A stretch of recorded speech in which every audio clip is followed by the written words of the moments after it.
Assalamualaikum warahmatullahi wabarakatuh. Selamat pagi teman-teman. Bagaimana kabar kalian hari ini? Saya harap kabar kalian hari ini tetap baik dan tetap semangat dalam menjalani kuliah hari ini. Kami dari kelompok 1 akan menjelaskan topik baru dari mata kuliah komunikasi bisnis. Baik, selanjutnya saya di sini akan menjelaskan petunjuk teknis untuk absensi hari ini. Teman-teman bisa melakukan absensi melalui live chat YouTube yang berada di kotak sebelah kanan teman-teman dengan menuliskan format sebagai berikut, yaitu absen, underscore nama lengkap, underscore hadir, dan untuk waktu absensinya akan kami tunggu sampai video YouTube Premiere ini berakhir. Terima kasih atas respon yang kalian berikan. Selanjutnya akan kami jabarkan materi tentang komunikasi intrapersonal. Terima kasih. Pengertian komunikasi intrapersonal. Apa sih komunikasi intrapersonal itu? Jadi, komunikasi intrapersonal adalah komunikasi yang melakukan proses pengolahan informasi dari dalam diri sendiri, di mana orang tersebut dapat berperan baik sebagai komunikator maupun komunikan. Orang tersebut dapat berbicara kepada dirinya sendiri, berdialog dengan dirinya sendiri, bertanya dengan dirinya sendiri, dan dijawab oleh dirinya sendiri. Sedangkan pengertian menurut salah seorang ahli, yaitu Rahmat, mengatakan bahwa komunikasi intrapersonal merupakan suatu proses pengolahan informasi yang meliputi sensasi, persepsi, memori, dan berpikir. Dari keempat kegiatan menurut Rahmat ini terjadi secara bertahap dan saling mempengaruhi. Jika tahap pertama mengalami sebuah masalah, maka tahap berikutnya tidak akan berjalan dengan lancar. Oleh karenanya, perlu pemahaman yang benar dalam melakukan komunikasi intrapersonal ini. Selain itu, komunikasi ini juga mempengaruhi komunikasi lainnya seperti komunikasi interpersonal maupun komunikasi kelompok, serta bentuk komunikasi lainnya. Adapun penjelasan mengenai keempat kegiatan dari komunikasi intrapersonal. Yang pertama, sensasi.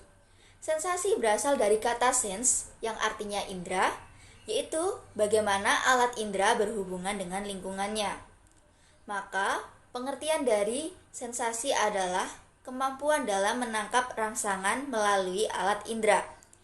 Misalnya, kemampuan seseorang dalam mendengar suara, mencium bau parfum, merasakan halusnya kain sutra, dan lain-lain.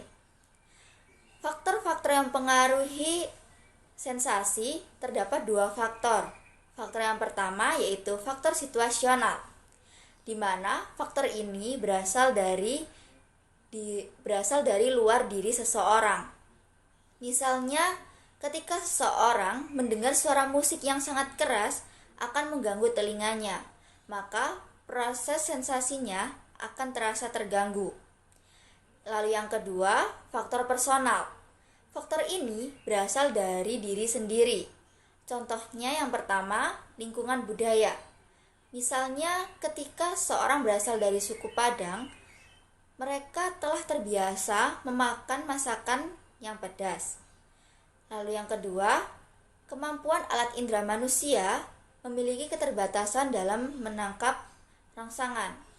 Misalnya, manusia hanya mampu menerima temperatur mulai dari 10 derajat Celcius hingga 45 derajat Celcius.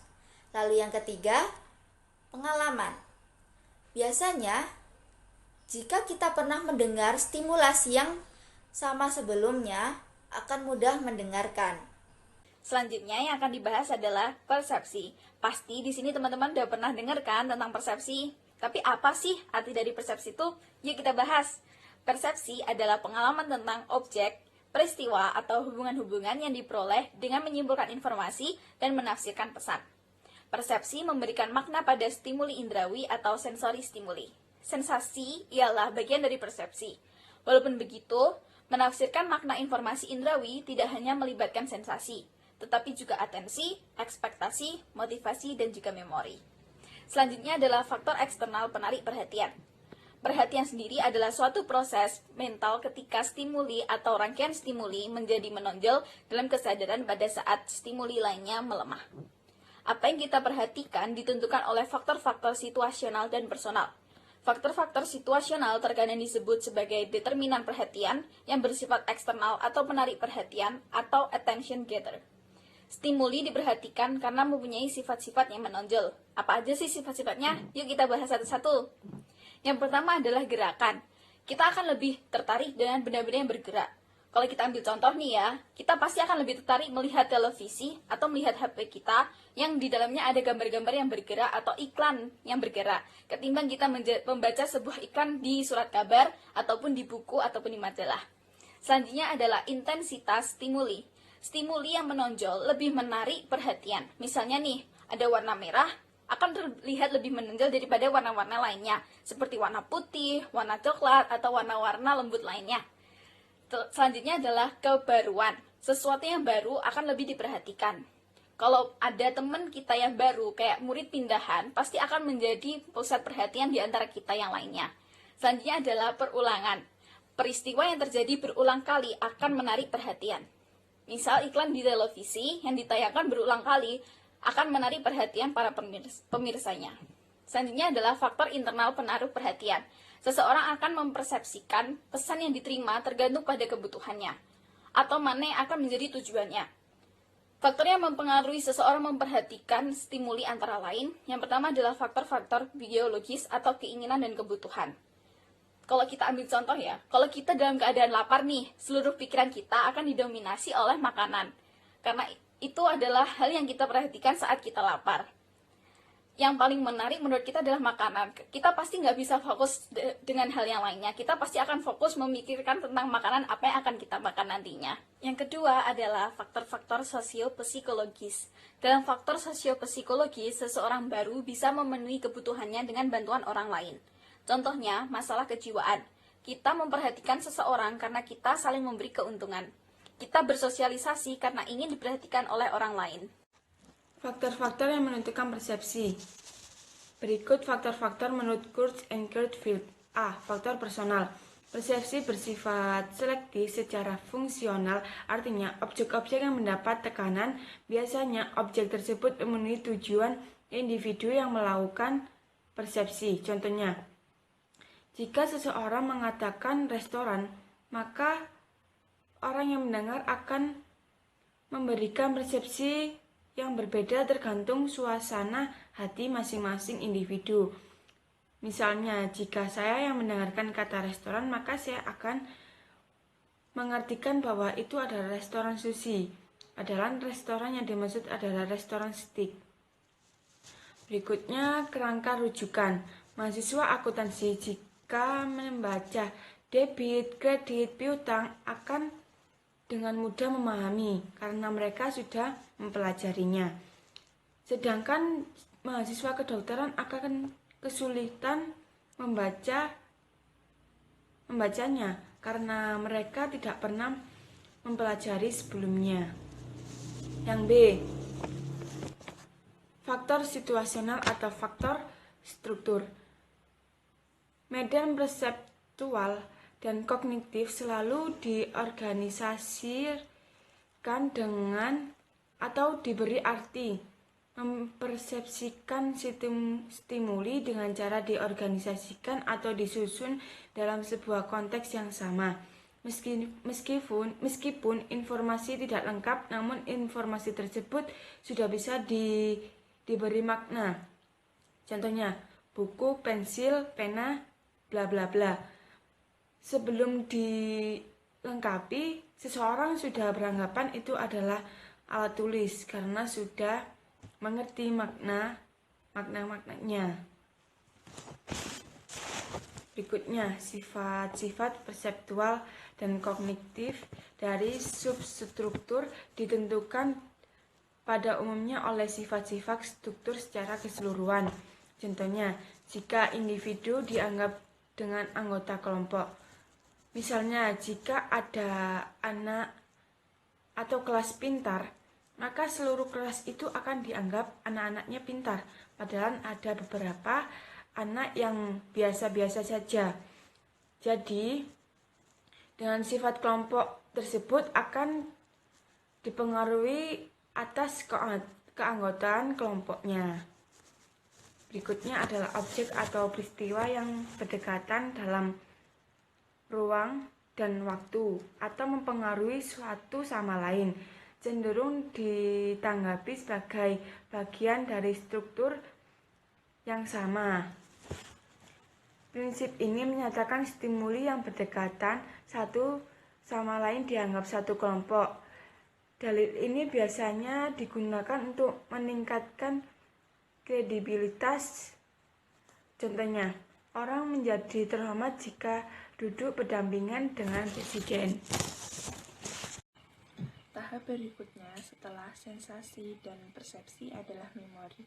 Memori sendiri memiliki peranan yang penting dalam persepsi, yaitu menyediakan kerangka rujukan dan disimpan dalam memori. Memori adalah sistem yang sangat terstruktur yang menyebabkan organisme sanggup merekam fakta tentang dunia dan menggunakan pengetahuannya tersebut untuk membimbing perilakunya. Memori melewati 3 proses. Yang pertama itu ada perekam atau encoding. Yang kedua itu ada penyimpanan atau storage. Yang ketiga ada pemanggilan atau retrieval. Yang pertama kita akan membahas mengenai perekaman atau encoding. Adalah pencatatan informasi melalui alat reseptor indera dan sirkuit saraf internal sebagai alatnya. Yang kedua ada penyimpanan atau storage. Adalah menentukan berapa lama informasi berada beserta kita, dalam bentuk apa dan di mana. Penyimpanan ini ada 2. Yang pertama penyimpanan aktif. Bila menambahkan informasi tambahan atau berusaha menambahkan suatu informasi di penyimpanan kita. Yang kedua ada penyimpanan pasif, tanpa tambahan. Jadi informasi ini diterima secara murni dan apa adanya. Yang ketiga ada pemanggilan atau retrieval. Adalah menggunakan informasi yang disimpan, mengungkapkan kembali informasi apabila diperlukan. Seperti ketika kita ditanya siapa Menteri Pendidikan Indonesia sekarang, seperti itu. Tentunya otak kita akan memanggil kembali ingatan kita. Selanjutnya akan membahas mengenai jenis-jenis memori. Yang pertama ada pengingatan atau recall. Adalah suatu proses untuk menghasilkan kembali suatu fakta dan informasi secara kata demi kata tanpa petunjuk yang jelas. Contohnya itu saat kita menjawab esai. Tentunya kita akan mengingat kembali fakta yang tersimpan dalam memori kita. Yang kedua ada pengenalan atau recognition, yaitu mengingat kembali sebuah fakta dalam pengenalan dan ada petunjuk atau clue yang dapat dijadikan acuan. Contohnya pada saat kita mengerjakan soal pilihan ganda, tentunya ada petunjuk jawaban dan beberapa pilihan dari soal tersebut. Yang ketiga ada belajar lagi atau relearning, yaitu menguasai kembali pelajaran yang pernah kita peroleh dengan menghafalkan kembali yang pernah didapat. Yang keempat, redintegrasi atau redintegration, yaitu mengonstruksi seluruh masa lalu dari suatu petunjuk memori kecil. Misalnya, seseorang akan dengan mudah mengingat suatu peristiwa hanya dengan suatu kejadian kecil. Contohnya, mencium parfum tertentu langsung teringat dengan seseorang. Atau misalnya kita teringat dengan bau parfum teman kita. Komunikasi diri sendiri dengan Tuhan Yang Maha Esa. Baik, di sini saya akan menjelaskan tentang mekanisme memori. Apa saja sih mekanisme memori itu?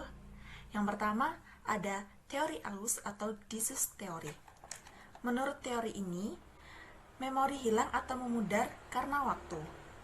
Dalam persepsi kita, selalu menemukan informasi yang baru, sehingga memori masa lalu memudar.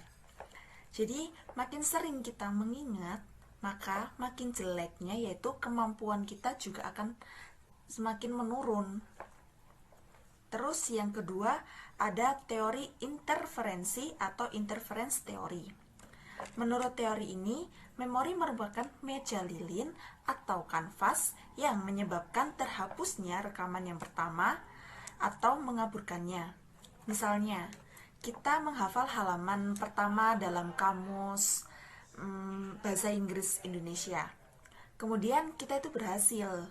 Nah, kita akan melanjutkan ke halaman berikutnya. Maka, rekaman pada halaman pertama itu akan berkurang. Seperti itu.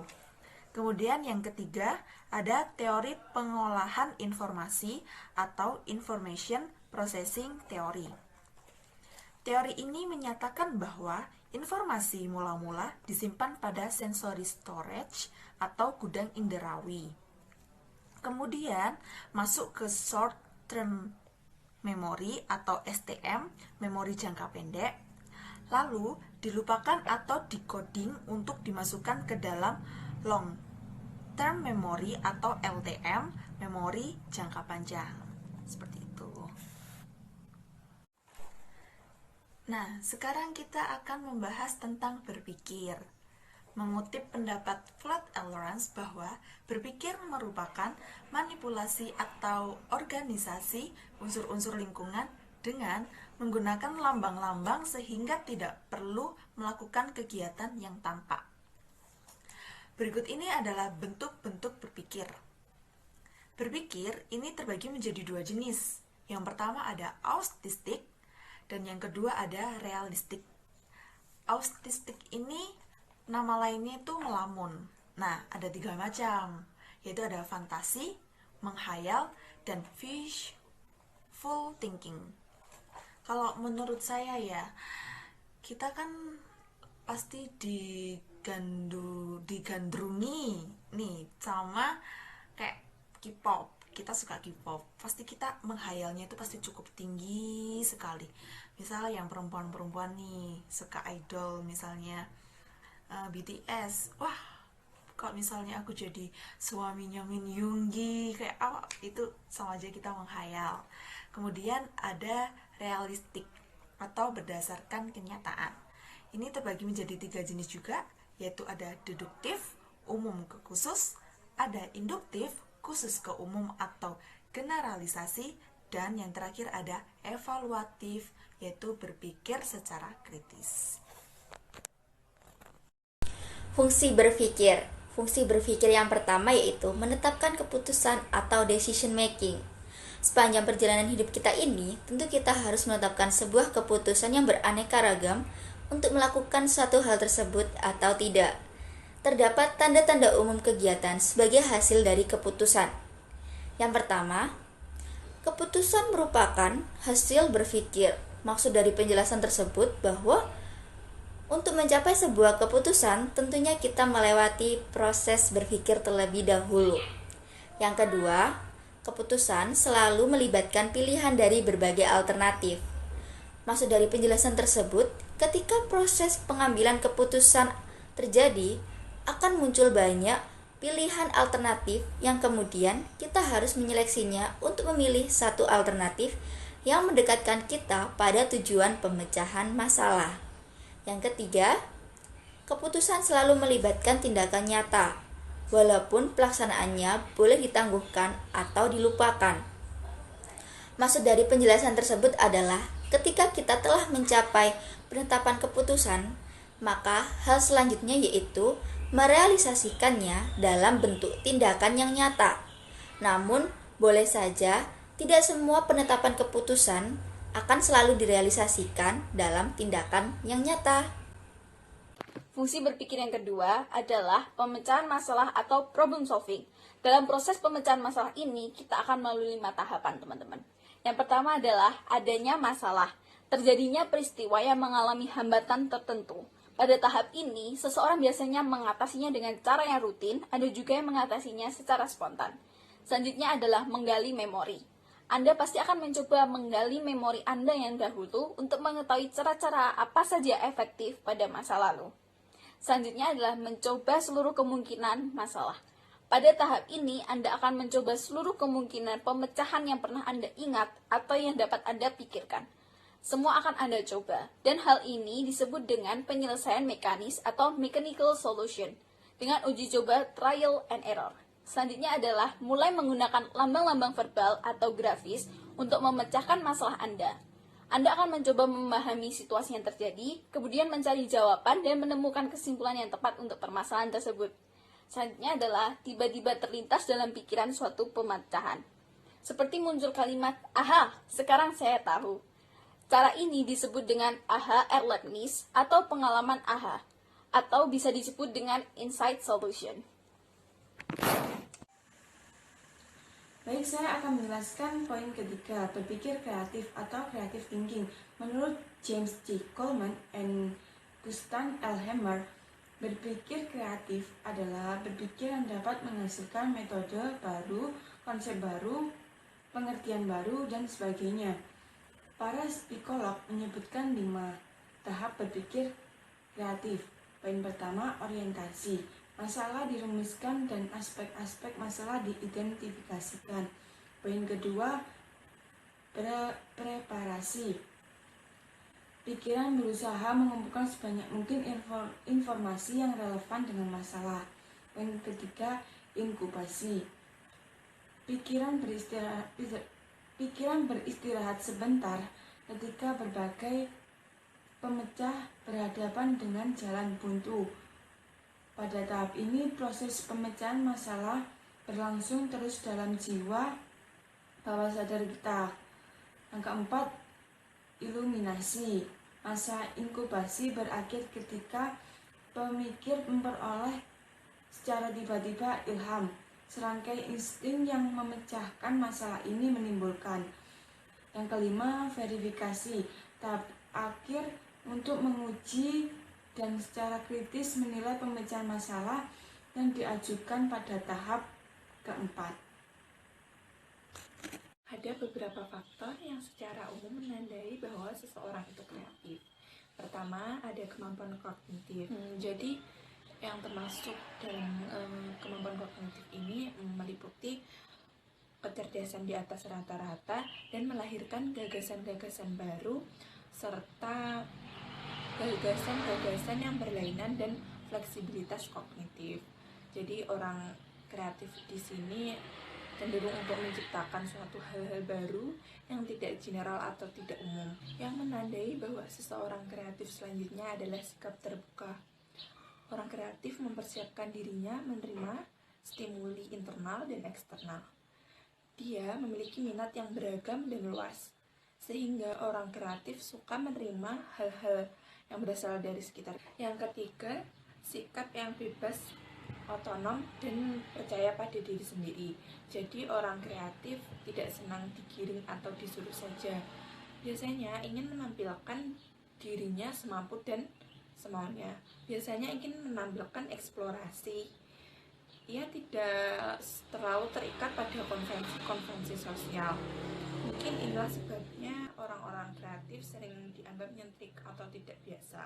Nah, dari sini kita dapat menyimpulkan bahwa komunikasi intrapersonal merupakan suatu proses pengolahan informasi tentang bagaimana caranya orang menerima informasi, kemudian mengolahnya, kemudian menyimpannya, dan yang terakhir menghasilkannya kembali. Nah, komunikasi intrapersonal ini meliputi 4 macam. Yang pertama ada sensasi, kedua ada persepsi, yang ketiga ada memori, dan keempat ini adalah berpikir. Oleh sebab itu, kedudukan komunikasi intrapersonal ini menjadi sangat penting bagi kita, utamanya dalam hal memproses lambang atau isyarat yang dimengerti oleh pihak penyampai dan penerima informasi. Berikut ini kita akan membahas latihan soal. Latihan soal yang pertama, bagaimana komunikasi intrapersonal ini dianggap penting bagi seseorang. Jelaskan. Pasti teman-teman akan bertanya, kenapa komunikasi intrapersonal sangat penting untuk seseorang? Hal tersebut dikarenakan komunikasi intrapersonal merupakan keterlibatan internal secara aktif dari individu dalam proses simbolik dari pesan-pesan. Seorang individu akan menjadi pengirim sekaligus penerima pesan. Mereka juga akan memberikan umpan balik bagi dirinya sendiri dalam proses internal yang berkelanjutan. Komunikasi interpersonal dapat menjadi pemicu bentuk komunikasi yang lainnya. Pengetahuan mengenai diri pribadi melalui proses-proses psikologis seperti persepsi dan kesadaran atau awareness terjadi saat berlangsungnya komunikasi intrapribadi oleh komunikator. Jadi, sebelum kita mempelajari komunikasi interpersonal, lebih baiknya kita mempelajari komunikasi intrapersonal agar kita lebih mengetahui diri kita sendiri. Jawaban nomor 1, soal 1, poin kedua. Untuk memahami apa yang terjadi ketika orang saling berkomunikasi, maka seseorang perlu untuk mengenal diri sendiri dan orang lain. Latihan soal yang kedua, sebutkan contoh yang menggunakan komunikasi intrapersonal dan jelaskan. Nah, selanjutnya adalah komunikasi diri sendiri dengan Tuhan Yang Maha Esa. Komunikasi ini digolongkan ke dalam komunikasi intrapersonal karena komunikasi yang dilakukan berupa doa yang diucapkan oleh diri sendiri dan untuk diri sendiri. Baik, contoh keduanya yaitu komunikasi media sosial, menulis status di media sosial. Nah, walaupun tujuannya itu dilihat orang lain, namun yang ditulis itu justru tentang perasaan diri kita sendiri waktu kita lagi susah, senang, galau, sedih, kayak gitu itu kan. Nah, cenderung itu kan kita lebih memamerkan emosional diri sendiri untuk menceritakan kehidupan diri kita di status seperti itu. Baik, saya akan menjelaskan petunjuk diskusi.